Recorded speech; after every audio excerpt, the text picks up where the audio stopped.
আপোনালোকৰ চেনেলৰ মাধ্যমেৰে বিৰোধী বিধায়কসকলক কৈছোঁ, এতিয়া অকণমান আপোনালোকে পালে আৰু যদি বেছি কৰে আপোনালোকৰ আৰু মানে অপমান কৰিবলৈ মই চাগে অকণো লাজ নকৰিম, অকণো পিছুৱাই নাথাকিম। মোক যদি সন্মান নকৰে মই কিন্তু 10 গুণ অপমান আপোনালোকক কৰিম। সেইকাৰণে মোৰ বক্তব্যৰ মাজত আপোনালোকে কিন্তু মাজত নোসোমাব। মই বিৰোধী বিধায়কসকলক পুনৰবাৰ সকিয়নি দিছোঁ। মোৰ মায়ে কৈছিলে যে যিমান পাৰ যোনে সন্মান দিয়ে তাক 100 গুণ বেছিকৈ সন্মান জনাবি, কিন্তু যোনে অপমান কৰে তেওঁক সময় অপচয় নকৰিবি, তেওঁক সন্মান নজনাবি আৰু সময় অপচয় নকৰিবি। পাৰিলে 10 গুণ তেওঁক অপমান কৰিবলৈ চেষ্টা কৰিবি। এইটো উপায় নাই, কাৰণ দুষ্টক দমন শান্তক পালন প্ৰভু বিষ্ণুৱে কৈছিল। প্ৰথমতে চেমান আলী জেলত যোৱা, অখিল গগৈও জেলত যোৱা মানুহবোৰ অকণমান চাগে গণ্ডগোল হৈ আছে। সেই গণ্ডগোল এতিয়াও ঠিক হোৱা নাই। চাব গ'লে ভুল হ'ল আৰু এইটো নিয়ম ভংগ কৰিলোঁ। তাৰ কাৰণে মই বিধানসভাতো ক্ষমা বিচাৰিলোঁ আৰু সংবাদ মাধ্যমৰ ওচৰতো ক্ষমা বিচাৰিছিলোঁ। আকৌ পুনৰ টাইমতৰ যোগেদি পুনৰবাৰ অসমবাসী ৰাইজৰ ওচৰত মই ক্ষমা বিচাৰিছোঁ। মই এনে উঠি যাব নালাগিছিল। অখিল গগৈ মাইক ভাঙিব যোৱা নাই। মই আগতো বিধানসভাত কোৱা আছে বিৰোধী বিধায়কসকলক যে আপোনালোকে যেতিয়া বক্তব্য ৰাখিব মই অত্যন্ত ৰূপজ্যোতি কৰ্মীয়ে মই আপোনালোকৰ মাজত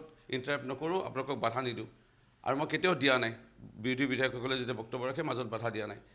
কিন্তু মই যেতিয়া বক্তব্য ৰাখি আছিলোঁ তেতিয়া মাজত যেতিয়া বাধা দিলে, প্ৰথমে অখিল গগৈ বাধা দিলে আৰু সেই সময়ত মই বাৰম্বাৰ তেখেতক ক'লোঁ আপুনি মনে মনে থাকক, মোক ক'বলৈ দিয়ক। আপুনি মনে মনে থাকক, মোক আপুনি কৈ আছোঁ, মনে মনে থাকক, মোক ক'বলৈ দিয়ক। মই কৈ থকা স্বত্বেও অখিল গগৈ নুশুনিলে। তাৰপিছত যেতিয়া চেয়াৰমেন আলী উঠি গ'ল, চেয়াৰমেন আলীয়ে আকৌ মোক প্ৰভোগ কৰিব চেষ্টা কৰিলে। সেয়াও মই ক'লোঁ আপোনালোকে মনে মনে থাকক। যদি আপোনালোকে যদি বক্তব্য ৰাখিব মই কিন্তু মাইক ভাঙি দিম, এইটো কোৱাটো কৈছোঁ আৰু মই উঠি যোৱাটো গৈছোঁ। চাব গ'লে ভুল হ'ল আৰু এইটো নিয়ম ভংগ কৰিলোঁ। তাৰ কাৰণে মই বিধানসভাতো ক্ষমা বিচাৰিলোঁ যোৱাকালি আৰু সংবাদ মাধ্যমৰ ওচৰতো ক্ষমা বিচাৰিছিলোঁ। আকৌ পুনৰ টাইমতৰ যোগেদি পুনৰবাৰ অসমবাসী ৰাইজৰ ওচৰত মই ক্ষমা বিচাৰিছোঁ। মই এনে উঠি যাব নালাগিছিল বা এনে মন্তব্য দিব নালাগিছিল। কিন্তু তেওঁলোকে মোৰ এটা কোৱা বিধানসভাৰ এজন সদস্য হিচাপে কোৱাৰ অধিকাৰ আছে। তেওঁলোকৰ কিন্তু ভুল হ'ল, কিন্তু এষাৰো তেওঁলোকে ক্ষমা নিবিচাৰিলে। এইটো ভুল হ'ল। আমি উঠিব নালাগিছিল, প্ৰভোগ কৰিব নালাগিছিলে। এইটোত কিন্তু না চেয়াৰমেন আলী, না অখিল গগৈ, না দেৱব্ৰত শইকীয়া কোনো এজনে নক'লে। থাকিল কথা মোক যদি সন্মান কৰে মই সন্মান কৰিম। মোৰ মায়ে কৈছিলে যে যিমান পাৰ যোনে সন্মান দিয়ে তাক 100 গুণ বেছিকৈ সন্মান জনাবি, কিন্তু যোনে অপমান কৰে তেওঁক সময় অপচয় নকৰিবি, তেওঁক সন্মান নজনাবি আৰু সময় অপচয় নকৰিবি। পাৰিলে 10 গুণ তেওঁক অপমান কৰিবলৈ চেষ্টা কৰিবি।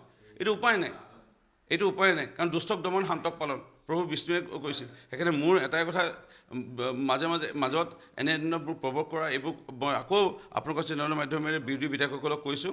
এতিয়া অকণমান আপোনালোকে পালে আৰু যদি বেছি কৰে আপোনালোকৰ আৰু মানে অপমান কৰিবলৈ মই চাগে অকণো লাজ নকৰিম, অকণো পিছুৱাই নাথাকিম। সেইকাৰণে আপোনালোকৰ চেনেলৰ মাধ্যমে পুনৰবাৰ অসমবাসী ৰাইজৰ ওচৰত ক্ষমা বিচাৰিছোঁ।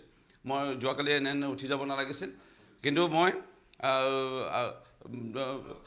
আকৌ কওঁ আপোনালোকক যে মোৰ বক্তব্য ৰখাৰ মাজত আপোনালোকে কিন্তু বক্তব্য ৰখাৰ চেষ্টা নকৰিব, নহ'লে কিন্তু মানে বেছিকৈ অপমানিত হ'ব। তৰ্কযুক্ত নহয়। মোৰ আগতে আমিনুল ইছলাম ডাঙৰীয়াই সংবাদ মাধ্যমক সম্বোধন কৰি আছে। তাৰ পিছত মই যেতিয়া তেখেতে বক্তব্য সম্বোধন কৰি থকা অৱস্থাত মই তেখেতক ডিষ্টাৰ্ব দিয়া নাই, মই ওচৰলৈ যোৱা নাই। মই যেতিয়া সংবাদ মাধ্যমক সম্বোধন কৰি আছিলোঁ তেওঁ মাজত আহি পেলাই মোৰ মতে বাধা দিব নালাগিছিল বা মোৰ ওচৰত আহিব নালাগিছিল। সেইটো তেওঁ ডাঙৰ অপৰাধ কৰিছে আৰু তাৰ অপৰাধৰ যিটো শাস্তি পাব লাগে, তেওঁৰ যিটো চৰিত্ৰ অসমৰ ৰাইজৰ আগত উদঙাইও দিলোঁ। MLA ফাণ্ডৰ টকাৰে কাৰ্যালয় বনোৱা, ৰাইজৰ কাম নকৰি পেলাই ঘৰ বনোৱা, এই কথাবোৰ ক'লোঁ। দ্বিতীয়তে আমিনুল ইছলাম জেলত গৈছিল, সেইকাৰণে জেল যোৱা মানুহ। প্ৰকৃততে বিধানসভাতো একেই। প্ৰথমতে চেয়াৰমেন আলী জেলত যোৱা, অখিল গগৈও জেলত যোৱা মানুহবোৰ অকণমান চাগে গণ্ডগোল হৈ আছে। সেই গণ্ডগোল এতিয়াও ঠিক হোৱা নাই।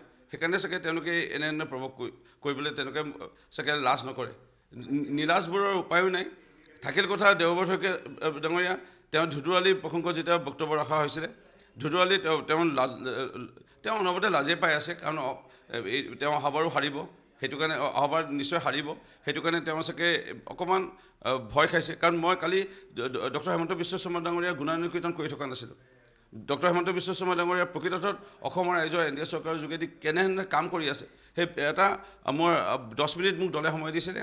তাৰে 7 মিনিট কিমান ছেকেণ্ড মই কোনো বিৰোধী বিধায়কক ব্যক্তিগতভাৱে আপোনালোকে মোৰ কালি বিধানসভাৰ মোৰ যিটো বক্তব্য আছিল তাত মই ফেচবুকতো দিছোঁ, তাতো আপোনালোকে দেখা পাব। আপোনালোকৰ চাগে কেমেৰাত আবদ্ধ হৈছে গোটেই সমগ্ৰ দৃশ্য।